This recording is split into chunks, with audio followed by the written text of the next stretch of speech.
Hey guys, and welcome to a brand new video here on FPL Now. Today we're going to be going over my Game Week 26 wildcard. Yes, I am going to be activating it this week. I think the Spurs fixture being on in Game Week 28 made my mind up for me. So we're going to be breaking down my team. As well as that, we're going to go over how I did in Game Week 25. So if you're excited for the video, drop a like down below. Leave a comment. Are you wildcarding this week? Subscribe if you're brand new. And let's get into the video. So, starting things off, how did I get on in Double Game Week 25? I finished on 86 points. I got 90, but obviously I took a -4. And I thought that was going to be a pretty good score, but at the same time, it's still a red arrow. It's a very, very minuscule red arrow. I think I went down like 1,000 places from like 72k to 73k. But at the end of the day, it was Martinelli that just killed my rank. Really, really unfortunate, really, because I feel like if Nketiah was fine, Martinelli wouldn't have got 180 minutes in the double, which he obviously did. So yeah, I feel like if you did sell him for Odegaard or Saka or whatever, it was the right decision, because, you know, Martinelli's minutes were dropping. He was on like 60, then 60, then like 20, and then as soon as Nketiah's injured, bang, 90. So it is just how it goes. Like, no one could have foreseen that, and of course getting those goals didn't help at all. But it's just the way it goes. So I've got a game week rank of 2.5 mil. Kepa getting 1. Tarkowski, what a player to bring in. Absolutely fantastic. 0-pointer over 2 games, which is just insane. Ake obviously got me 6. Ben White getting me 13 points. Really happy about that. Salah getting 11. Did get that goal last night. Andreas Pereira getting 1. Odegaard also got a goal, which was really nice. So that got he got me 11. Saka captaincy, which was the right decision over Salah. Not by a massive amount. It still was the right decision. Got me 30 points. So very happy about that. Gnonto, one of the worst transfers I've made this season, got me 1 point. Kane got me 6. And then Haaland got me 10. So yeah, Martinelli and I just think Liverpool defense really hurt my rank this week. But at the same time, I can't complain too much. I'm still in like the 100k club, so I'm happy about that. And I generally think the wildcard being played this week is good for my team, because it allows me to get rid of Gnonto, Andreas Pereira, Ake, Tarkowski. Also allows me to get rid of Ben White for a better Arsenal defender. I'm thinking Zinchenko. I'll go over that in a minute. Allows me to get rid of Salah. I know they've got Bournemouth away in Game Week 27, but I just think being able to jump on all these doublers is just the way for my team, because I've also got no Brighton. I've got no Brentford. My bench at the moment is Rashford, Shaw and Trippier. So obviously Shaw and Rashford, I don't need both of those. So yeah, I'm going to be getting rid of like 7 or 8 players in my game week 26 in my game week 25 team for game week 26. So I think just for me, it is the right decision. Again, if you already have Brentford and Brighton players, then you probably don't need to play it this week. But like I say, I've got none of those. It makes it a lot better now that I don't have to free hit in 28. I can bench boost in 29, and you know, 32 is really easy to navigate now because of the teams that are playing. So honestly, I can just free hit in like a double game week 34 or something. So I think for me, with how the fixtures have kind of dropped now, it's just the right decision, and I can just attack these doublers coming up. And I know I'm just kind of getting a ton of Brighton and Brentford players into my team, but Brighton are going to be doubling 5 times, which is just ridiculous. So I think tripling up on those is, I think it's just a given, really, and now is just the best time to do it. So let's move on to how my Game Week 26 wildcard draft is looking. Again, I've not played it yet, but I'm going to be 100%, like, nothing is going to change my mind. I just haven't clicked the button. I might even click the button after this video, to be fair. But either way, in goal, we do have Kepa and Sanchez. I know a lot of people are opting for Raya and Kepa or Raya and Sanchez. I've gone for Kepa and Sanchez just so I can field 11 players in Game Week 28. Because obviously, if I have Raya and Sanchez, I won't be able to have, like, 2...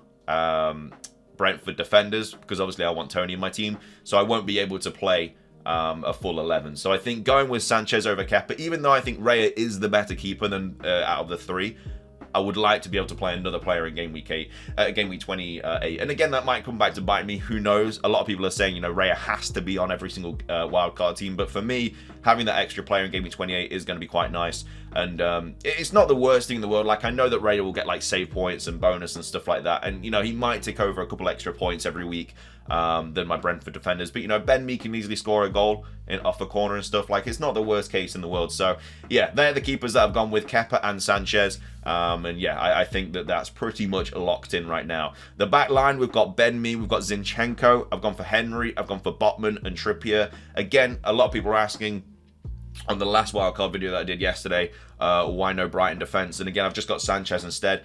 The thing is about like Espinian and stuff, like, he's still flagged. Of course, we'll have to wait for press conference and stuff, but if he is out, it makes this decision even easier. And as well as that, you know, Dunk, is not, like, he's got that attacking threat on corners and stuff, but I just don't, I just like Brentford defense more than Brighton defense, which is why I would opt to have 2 Brentford defenders instead of 2 Brighton defenders. And then Botman and Trippier are obviously probably not going to be playing this. I'll either go double Brentford defense this week or play Trippier instead of Henry, which I think I'm going to do just in case. Because I don't know, I feel like Fulham can nick a goal, and so yeah, I don't want to be playing double Brentford defense this week against Fulham.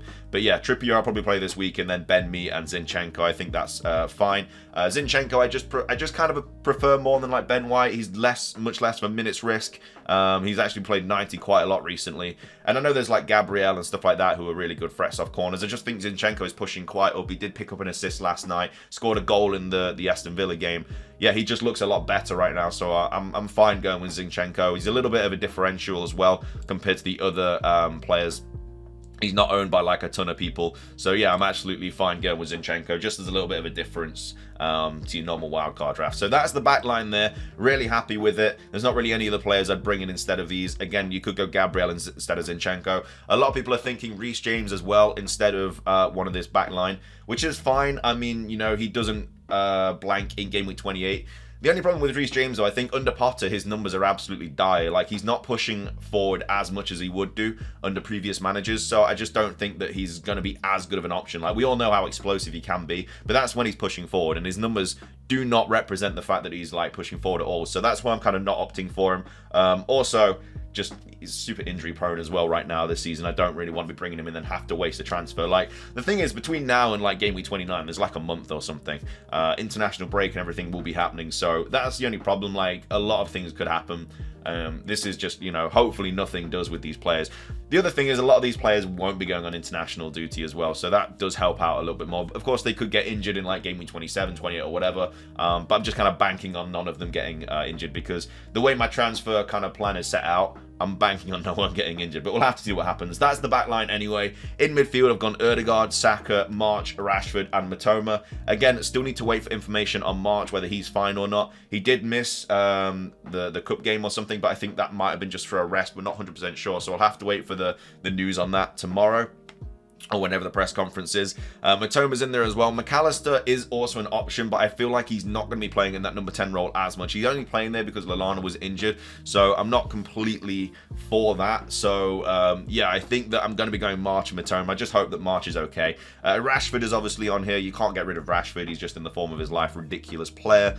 Saka is there as well, just because I think he's the best Arsenal attacker to own right now, on penalties as well. Yeah, the only kind of problem with this draft is like hardly any of the midfielders have penalties and stuff. There's no Bruno Fernandes, Salah, or anything like that. I've also gone Ødegaard as well. A lot of people are probably going to be going Martinelli over Ødegaard. I still don't think that's the right decision. I think it's very knee-jerky to go Martinelli over Ødegaard now. Ødegaard is, you know, he's on set pieces, he's a 90 minutes man. Martinelli, I think once Nketiah's back, and especially Jesus is back, you know, his minutes are definitely going to drop down a lot. And I just kind of, yeah, he can be finding his mojo again and whatever. And he is obviously scoring. He scored 3 goals in the last 2 games. But at the same time, I think going forward, I'm just going to have to deal with the fact that I missed those points. It probably wasn't the best. The thing is, though, I sold Martinelli for Saka, so I can't really be too annoyed at myself. If I'd sold Martinelli for Ødegaard, I'd be a little bit more pissed. But, like, Saka, he's got me a lot of points over the last few game weeks. And you know, it was the right decision at the time. Because if I went Martinelli, Ødegaard, and Zinchenko, yeah, it would have helped me, like, this week. But at the same time, I wouldn't have owned Saka. So it would have been the exact same position.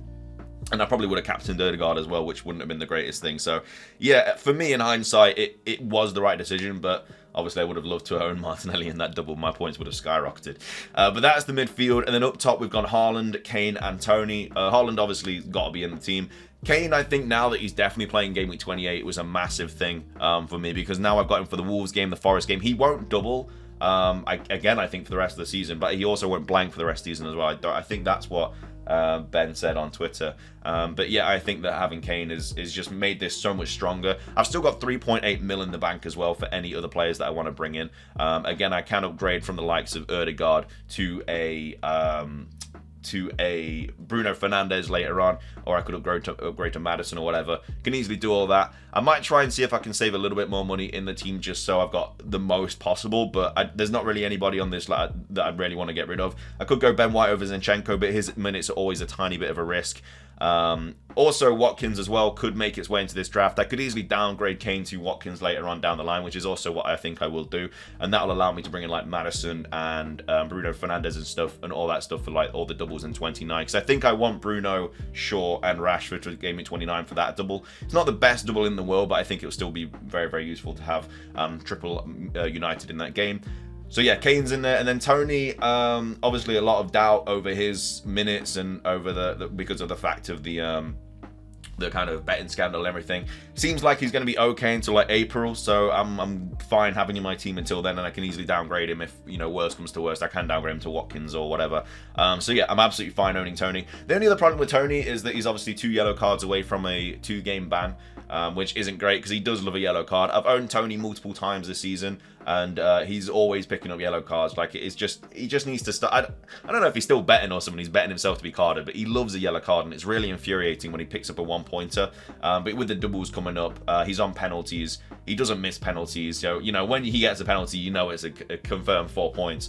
So, yeah, I don't know. I think this is the team that I'm going to be going with. Again, I've not activated it yet, but I'm like 1000% going to be doing it. And again, I might do it after this video. I'll go over my final team selection tomorrow, when I would have played my chip and everything, and, you know, when we've had press conferences and all that good stuff. But this is how it's looking right now. If you enjoyed the video, drop a like down below, leave a comment. Are you wildcarding this week? Subscribe if you're brand new, ring the notification bell. It's everything from me. Have a fantastic rest of your day, and until next time, peace.